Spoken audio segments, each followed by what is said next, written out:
Bienvenue à tous dans cette nouvelle vidéo. On se retrouve pour démarrer la tier list sur les Pokémon de type eau, puisqu'on est mercredi, et donc elle sera évidemment séparée en 5 parties à compter d'aujourd'hui jusqu'à dimanche inclus.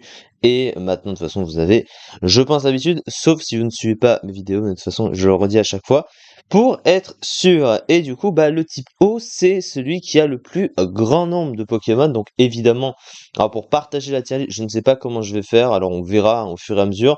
Je pense que d'habitude je fais ça ligne par ligne.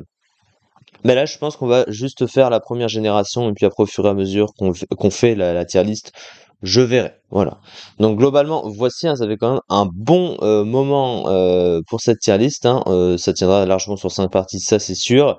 En tout cas, les classifications pardon, n'ont pas changé. Tout d'abord, en haut, ceux que je considère parmi mes préférés. Ensuite, ceux qui sont pas dans mes gros coups de cœur, mais que je trouve quand même très cool et très stylés. Et à la fois, je rappelle, sur le plan du design et stratégiquement, évidemment. Moyen tiers, ceux qui sont kiff-kiff, c'est pas incroyable, mais globalement, je les retiens, voilà. Bof Ozev, ceux qui sont pas terribles, qui me marquent pas, voilà, enfin qui m'ont jamais vraiment marqué, et ou alors qui n'apportent rien tout simplement en combat, etc., etc. Et le ça dégage, ça n'a rien à faire dans Pokémon, évidemment. Alors on commence de suite avec la famille de Carapuce. Alors Carapuce, Carabof et Tortank, qui est tout simplement la première famille de Pokémon que j'ai connue dans le jeu.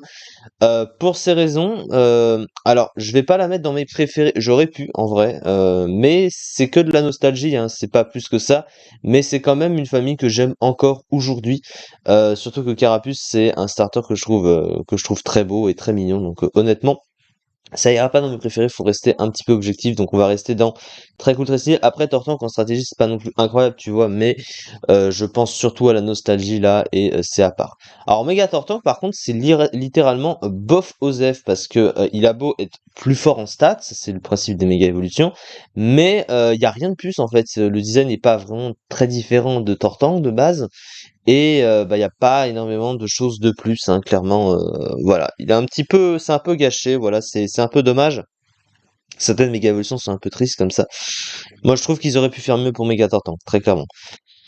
Psychoquack, Aquaquack, alors ma chaîne a beau s'appeler Psychoquack 1, 2, 3, c'est pas pour en dire que je trouve Psychoquack très stylé, c'est en rapport avec un autre délire que j'avais quand j'étais petit, quand j'ai connu le premier jeu Pokémon, surtout l'animé, le fameux Psychoquack d'Ondine, mais Psychoquack c'est pas un Pokémon que je trouve très beau, c'est juste un peu pour le troll. Maintenant, faut rester objectif. Et Aquaquack, c'est un des pires Pokémon du jeu. D'ailleurs, c'est même le pire Pokémon de type eau disponible en première génération. Il a fait partie de ma vidéo d'hier. Euh, et c'est un Pokémon que je n'ai pratiquement jamais joué. Donc, en fait, la famille, je ne peux pas la mettre en dessous que Bof Osef. Au-dessus, pardon, que Bof Osef. Voilà. Ensuite, la famille de Ptitard avec Tétart et Tartare. Alors, Tartare, en fait, il a du swag. Il est cool, enfin il est devenu cool à jouer en stratégie avec le temps parce qu'au départ il était un peu nul. Il est toujours un peu nul en fait. C'est parce qu'en fait il y a mieux à jouer. Ouais, il est en grosse concurrence avec Keldeo et Chivours, notamment avec son type. Mais son type est fort, en vrai. Très intéressant à jouer, mais bon, ça reste moyen quand même en stratégie. Mais le design, je sais pas, je lui trouve un swag à Tartare. Je pense que je vais mettre dans moyen tiers et sa famille aussi, voilà. C'est un bon quiproquo. Ensuite, Tentacool, Tentacruel. Tentacruel est très fort en stratégie. Son type est très fort. Il a de bonnes options. Alors, il a pas des stats incroyables, mais ça reste correct. C'est un bon underused à jouer. Après, c'est pas un Pokémon très beau, on va pas non plus se mentir, mais très cool, très stylé, parce que c'est plus le plan stratégique qui vient. Tentacool, on va le mettre avec, voilà, on va mettre les familles ensemble, on va pas chipoter. Ramolos et Flagados. À Ramolos, bof Osef, parce que bon, il ressemble à rien, clairement. Flagados ressemble pas à grand chose de plus, mais il est fort en stratégie, donc du coup, je le mets là. Méga Flagados, c'est comme Méga Tortank, Moi, ça n'a rien à faire, je comprends pas en fait. Ils se sont vraiment pas foulés au niveau du design et en général, tu préfères jouer Flagados, Méga Flagados de toute façon. Voilà.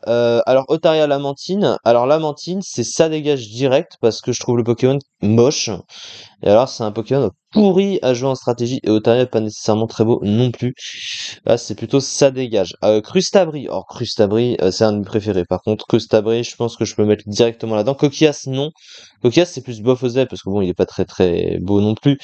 Mais Crustabri, oh, je l'ai joué tellement de fois dans ma vie ce Pokémon, il est extrêmement fort. J'adore Crustabri, il n'y a pas de débat. Krabos, il est moche. En strat, c'est pas incroyable. Bah, c'est bof aux F. Krabos, non, ça n'ira pas plus. Hippotrophe, Hippocéan, ils sont stylés. J'aime beaucoup Hipporoi derrière, donc du coup, bah, je peux le mettre aisément. Ouais, très cool, très stylé pour ces deux-là. En stratégie, c'est des préévolutions de toute façon, mais ils sont stylés. Poisson-roi, c'est ça dégage, hein. Comme Poissirène, les deux sont moches et nuls, il n'y a pas trop de débat. Staros, dans mes préférés directs. Style dans très cool, très stylé, parce que c'est l'un de mes préférés, mais Staros, c'est un Pokémon que j'ai très souvent joué et qui est un des plus stylés du jeu. Pas de débat, et donc pour le type O, évidemment. Alors Magikarp, Léviator, alors évidemment Magikarp, ça dégage, hein, on va pas préciser pourquoi. Léviator, c'est un de mes préférés, voilà. Léviator est extrêmement cool. Et Méga Léviator, alors c'est pas un de mes préférés, mais très cool, très stylé, parce que là par contre ils se sont bien débrouillés pour la méga évolution. Alors elle est pas. En fait le design ne change pas énormément, donc du coup c'est pour ça que je peux pas le mettre dans mes préférés. Mais en stratégie, il gagne un type haut ténèbres qui est très fort, hein, avec Machouille, Stabé. Bon, Brise-Moule, c'est pas incroyable, mais globalement, voilà, j'aime beaucoup ce Pokémon, il est très fort. Et c'est une méga évolution qui là se détache un petit peu plus du côté strat du coup, mais voilà. Low-class, c'est une grosse tristesse parce que le Pokémon est méga stylé mais très nul en stratégie.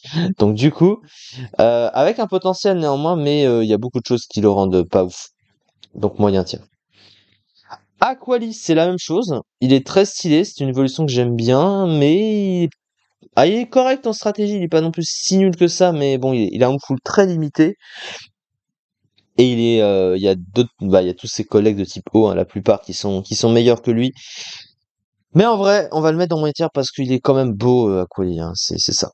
Alors Amonistar, ça par contre, c'est bof, pas ça dégage parce qu'il a un intérêt en stratégie, donc voilà, mais bon, avec sa prévue, ils sont moches tous les deux.